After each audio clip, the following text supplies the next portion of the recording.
Nagsalita na naman po guys, itong si Harimaw. Sabi niya, isa po ako sa mga mamamayang Pilipino na nabudol.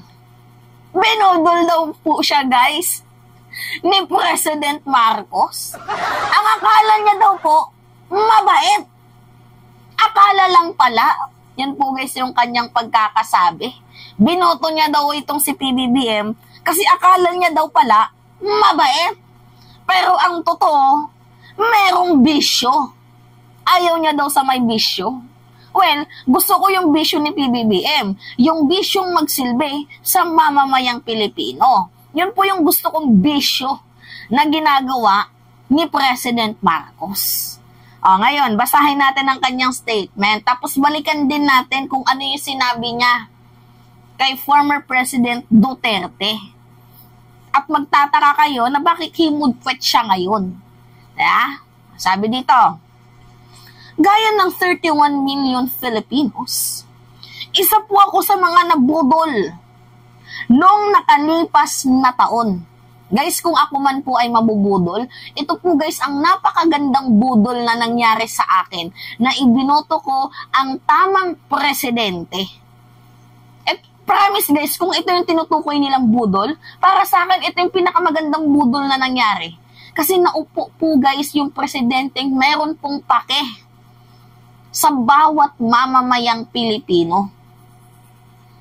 Okay, tao lang naman daw po siya. Gaya natin, kaya nabudol. Hindi, butanding ka eh.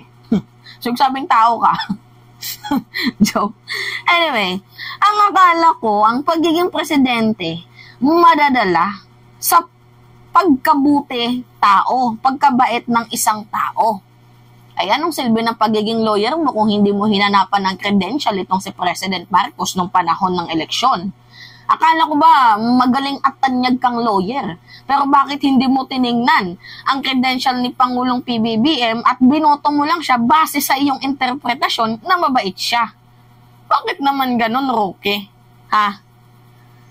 Lawyer ka tapos sasabihin mo binoto mo siya dahil mabait? Eh, bobo ka. Hindi yun hindi ka nabudol. Bobo ka.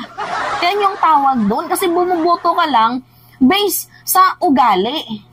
Eh ako guys, bumoto ko base po guys sa credential ni President Marcos at base sa kanyang mga statement na alam kong kayang gawin. At ngayon nga guys, nangyayari na. Noong panahon ng election, yung mga pinagsasabi ni PBBM, hindi ka na budol, bobo ka. Kasi bumoto ka nang hindi mo inalam yung credential, binoto mo siya dahil mabait lang, yun yung tinatawag na bobo kasi hindi nagre-research. 'Di ba? Anyway, binigay ko po kay BBM na talaga namang napakabait niyang tao pero hindi pala sapat ang kabaitan. Dapat mayroong kakayahan at dapat walang bisyo. Yan yung sabi niyan ni Harry Roque.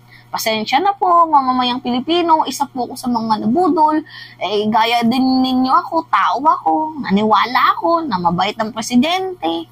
Eh, yun pala, may bisyo. Eh, tanga ka.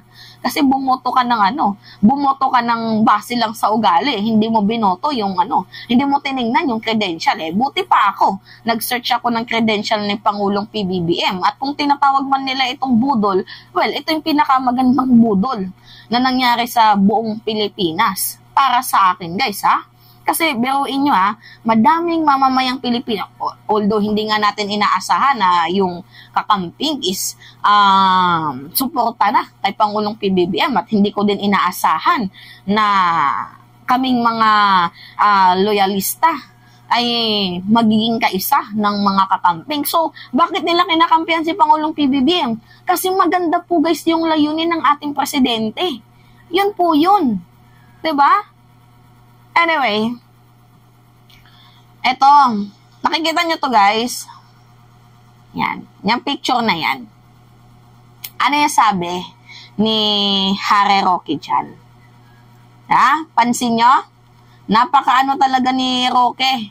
Napakadaming mima. Pero sabi niya, please, I want you to go out and not just vote against him, but convince your neighbor and friends that because friends, that because the right to life is the most important of them all. Please do not vote for this murderer, this professed murderer. Yan po guys yung kanyang statement kay former President Duterte. Yan nga po guys yung nakakatawa. Ang lakas ni Roque sabihin na budol itong si President Marcos as if sinabi niya kay Digong noon na mamamatay tao ito. Ngayon, sino yung nabudol? Ha? Kasi ngayon lumuluhod ka na kay kay Digong eh. 'Di ba? Ikaw yung nabudol kay Digong, hindi ka nabudol kay Pangulong PBBM kasi binoto mo nga si PBBM dahil mabait. Pero hindi mo to binoto si Digong pero ngayon naghihimod-pwet ka. Yun yung masaklap dito, guys. 'Di ba? Hindi mo binoto si Digong pero ngayon himod-pwet ka sa kanya. Yun yung literal na malaking budol.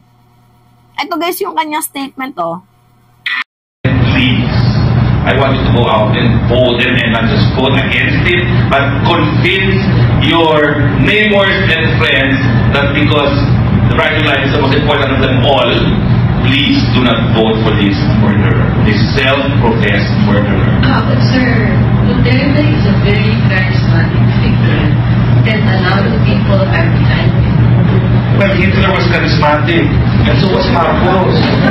Yan. Kita niyo yan guys kung paano po mambudol si Harry Roque na as if hindi niya tinawag si Digong na mamamatay tao. Diba? Guys, yung video na yan, na-capture yan nung taong 2016 bago po mag-eleksyon. Diba? Sinabi ni Harry Roque na wag niyong iboto itong si Digong. Hikayatin nyo yung mga kaibigan nyo, yung mga friends ninyo, 'di ba? Yung mga kakilala nyo, kapitbahay nyo, na wag niyong iboto itong si Digong. Dahil ang pinaka-importante sa lahat, guys, is yung buhay. Si Digong, mamamatay tao yan. 'Di ba? Mamamatay tao pala. Abay, bakit ngayon? 'Di ba? Bakit ngayon humihimod-pit ka kay Digong? 'Di ba? Ano yung pagkakasabi mo, right to life? Wait lang, tingnan natin Sabi niya, most important things is yung right to life. Right to life naman pala Bakit ka ngayon naghihimod-pwet?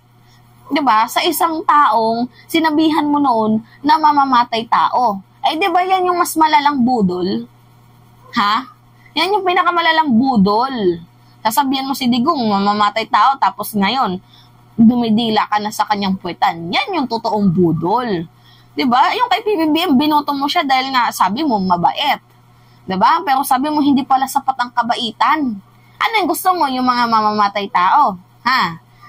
Yung AJK, yung mga ganyan-ganyan. Diyos ko po.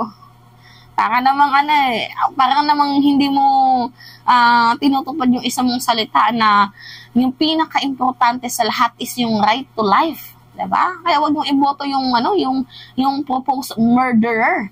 Diba? Yung mamamatay tao. Tapos ngayon himudpet ka sa kanya. Yan guys yung yung napagtatakahan ko. Diba? Yan yung totoong budol. Anyway, yun lamang ho guys, at it's me again, si Mima Alicia nyo, at nagbabalik ulit para sa ating panibagong video.